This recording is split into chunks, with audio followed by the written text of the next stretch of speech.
Bonjour, je suis Isabelle Bonnefou, spécialiste du sommeil, et j'ai le grand plaisir de vous retrouver pour un nouvel épisode de mes conseils pour bien dormir. Alors aujourd'hui, je vais vous parler des écrans.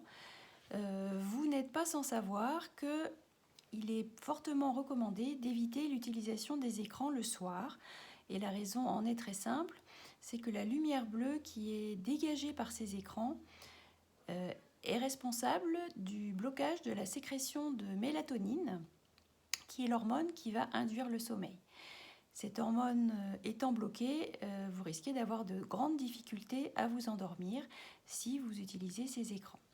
Alors s'il ne vous est pas possible d'éviter leur utilisation le soir, vous avez la possibilité soit d'utiliser, si jamais ces appareils en sont pourvus, d'activer en fait le filtre anti-lumière bleue qui peut être présent sur certains appareils, ou de télécharger une application dédiée.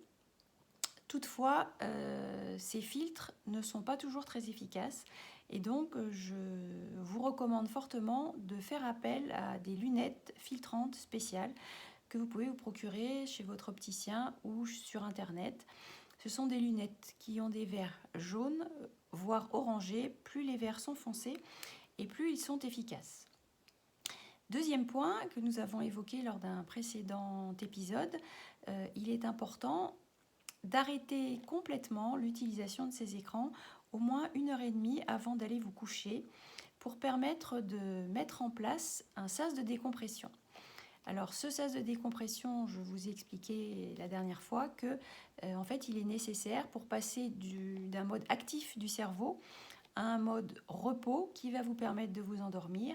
Et donc, avec le SAS, la pression d'intensité d'utilisation du cerveau va diminuer progressivement jusqu'à être limitée et favorable à un bon endormissement.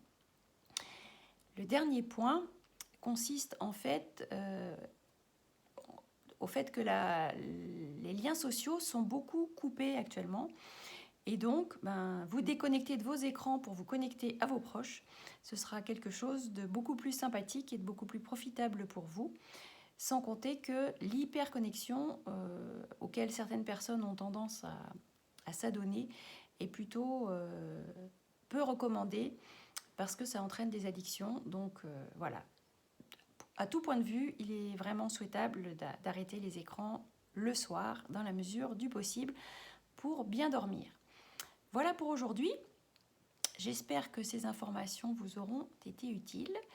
Je vous remercie de votre attention et je vous donne rendez-vous pour un prochain épisode très bientôt où je vous donnerai 4 clés pour faciliter votre endormissement. Merci beaucoup et à très bientôt.